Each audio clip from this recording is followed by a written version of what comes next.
Không một bước chân, không một tiếng động, viên hoàng tử Ravan đệ tử cứ thế sừng sững đứng yên giữa sa trường đẫm máu, từ tốn ngắm nhìn vạn vật xung quanh. Cứ như thể tất cả mọi thứ đều đã được an bài. Lá cờ Demacia kiêu hãnh tung bay dưới ánh nắng huy hoàng, mang theo nhuệ khí của những chiến binh Sunning để dựng lên ngay trong chính phần rừng của đối thủ. Vào cái khoảnh khắc đó, chúng ta đều biết rằng cuộc nội chiến đẫm máu đã dần đi đến hồi kết. Gã lính đánh thuê Grace với khẩu súng shotgun 2 nòng định mệnh của mình cố gắng níu giữ lấy một vài hy vọng cuối cùng cho bầy kỳ sĩ đỏ. Nhưng phép màu ở đâu khi mà ngay cả chút tài nguyên ít ỏi trong khu rừng hắn cũng chẳng thể giữ nổi.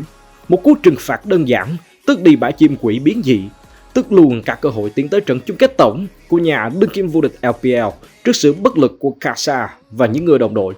Một là số bãi chim quỷ mà thân rừng xứ Trung có thể ăn được xuyên suốt hơn 40 phút giằng co, và một cũng là số bàn thắng mà Top có thể giành lấy được trong toàn bộ cặp BO5 tại bán kết của World 2020.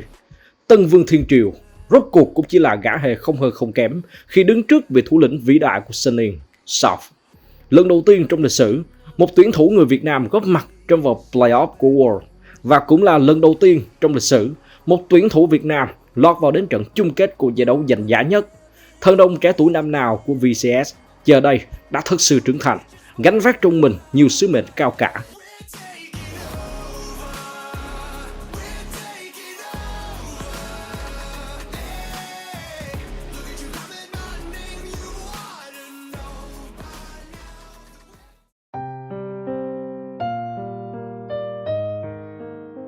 Vốn là đại diện của Seed 3 khu vực LPL, Soft cùng với Sunning chưa bao giờ là một ứng viên sáng giá cho chức vô địch trong suy nghĩ của rất nhiều người.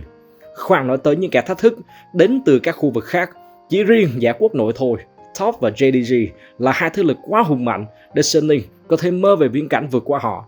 Sự nghi ngờ dành cho bầy sư tử còn trở nên cao hơn khi họ có một khởi đầu không mấy suôn sẻ ở giai đoạn vòng bảng, thất bại G2 ngay trận mở màn lẫn Team Liquid ở tại lượt về.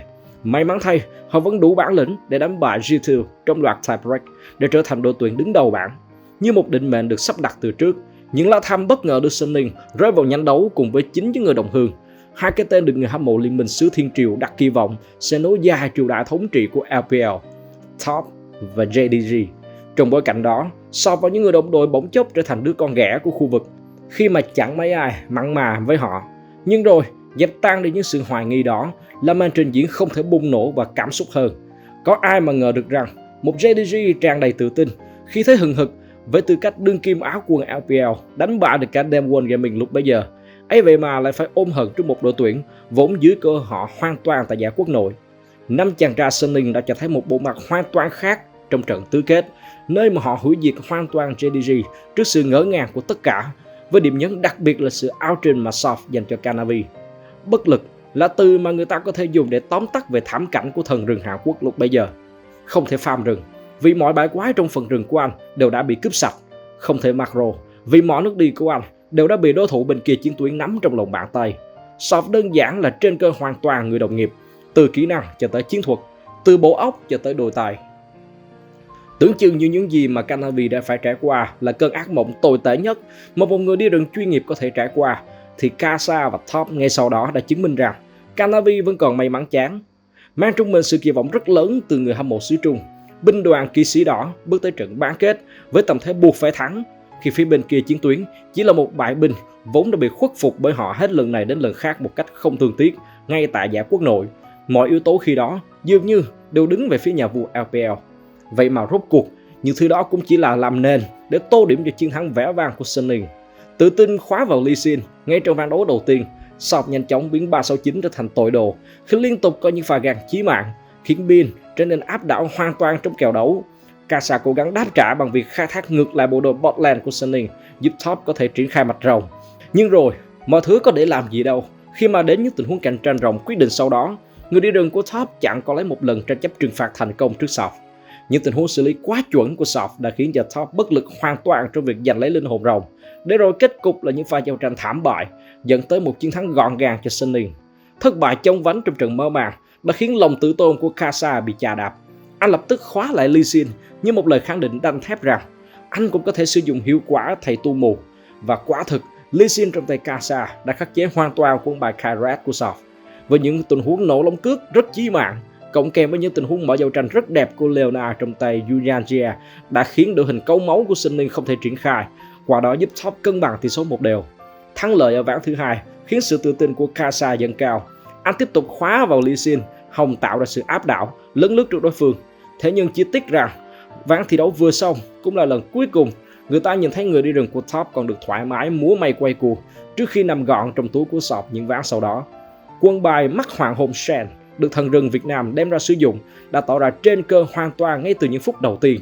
Những tình huống xâm lăng rừng, đi gan, di chuyển kiểm soát mục tiêu, Sọp đều lấn lướt. Và vẫn giống như ván đầu tiên, những tình huống cạnh tranh trừng phạt vốn chưa bao giờ nghiêng về phía Kasa. 4 con rồng nước được Sọp xử lý một cách gọn ghẽ. Để rồi, linh hồn rồng cùng một đội hình giao trên tổng mạnh hơn đã đưa Sinh Linh đặt một chân vào trận chung kết. Trong ván đấu cuối cùng, Sọp quyết định cầm ra cho mình vị hoàng tử Demacia, Javan đệ tử, để đối đầu cùng với Graves phía bên kia chiến tuyến. Rất nhiều pha thi đấu mãn nhãn được cả hai đội tuyển tạo ra trong trận đấu sống còn này. Nhưng tôi muốn các bạn hãy nhớ kỹ cột mốc 1 phút 45 giây, bởi đó là lần cuối cùng mà chúng ta còn được chứng kiến Kasa tận hưởng trọn vẹn bãi chim quỷ biến dị của mình. Kể từ đó trở đi, phân rừng của Top chưa bao giờ là của riêng Top nữa. Quần bài Javan trong tay Sọp cứ thế từ tốn sang cướp bãi chim của Kasa hết lần này đến lần khác. Cảnh tượng hoàng tử Demacia dương lá cờ đứng đợi ngay trong khu vực rừng của Top đã trở thành một khoảnh khắc mang tính biểu tượng mà chúng ta sẽ còn nhắc mãi về sau này. Một cú trừng phạt nhẹ nhàng biến Kasa trở thành một gã hề không hơn không kém, để rồi tấm vé vào chơi trận chung kết đã hoàn toàn về tay của Sinh Linh.